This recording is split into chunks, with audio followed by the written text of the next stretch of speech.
بارک اللہ فیکم۔ شیخ محترم یہ سوال آیا کہ مجھے ایک بات صاف صاف بتا دیں، تصویر لینا کیمرے سے حلال ہے یا حرام؟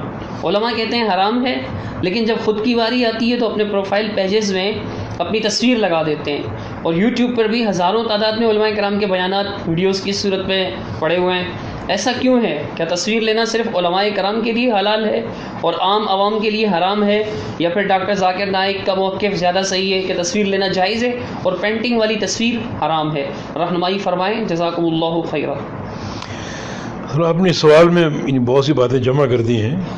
حقیقت یہ ہے کہ تصویر جو ہے وہ جائز نہیں ہے، اور شریعت نے تصویر سازی کو حرام ہی قرار دیا ہے، اور اس کا استعمال جو ہے اس سے گریز ہی کرنی چاہیے۔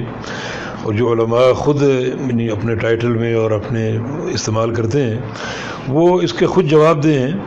حد الوسط اس سے گریز کیا جائے، اجتناب کیا جائے، کیونکہ شریعت میں اس کی وعیدیں بہت سخت ہیں۔ باقی یہ کیمرے کی تصویر یا پھر ہاتھ سے تصویر بنانا، اس فرق کو بعض علماء بیان کرتے ہیں، وہ فرق بھی ہمیں سمجھ نہیں آتا، تو گریز کرنا ہی افضل اور بہتر ہے، واللہ اعلم۔ اس کے باوجود محترم آپ کی اپنی بھی ویڈیوز ہیں، تو اس کے بارے میں آپ کیا وضاحت فرمائیں گے؟ اکثر لوگ پوچھتے بھی ہیں یہ بات کہ شیخ محترم خود منع فرماتے ہیں جبکہ ان کی ویڈیوز بھی ہیں۔ اصل میں شروع میں تو ہم نے منع کیا بہت، اور لوگ منع ہوتے تھے، پھر ایک یہ عذر رکھا گیا کہ یہ لائیو جا رہی ہے، یہ ریکارڈ نہیں ہو رہی، تو پھر ہم نے خاموشی اختیار کر لی۔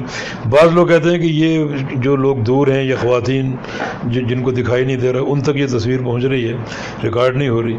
لیکن بعد میں پتہ چلا کہ وہ بے تحاشا ریکارڈنگ بھی ہوئی ہے، اور لوگ اس کو سن بھی رہے ہیں، دیکھ بھی رہے ہیں۔ تو یہ ان لوگوں کا پھر ایک عمل ہے، اور وہ اس کے جواب دیں ہیں جو ایک غلط بیانی کر کے وہ اس طرح بنا لیتے ہیں۔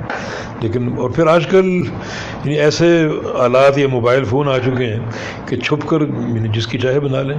اب ایک بندہ درس دے رہا ہے اور سامنے 200، 400، 500، 1000 لوگ ہیں، اور ایک بندہ چھپا کر وہ موبائل استعمال کر کے بنا رہا ہے، تو وہ نظر بھی نہیں آتا، اس کو کون دیکھے گا، کون روکے گا اسے؟ تو اس طرح کے بہت سے عوامل جمع ہو جاتے ہیں، اور یہ معاملہ یہاں تک پہنچ چکے ہیں۔ شکراً، بارک اللہ فیکم۔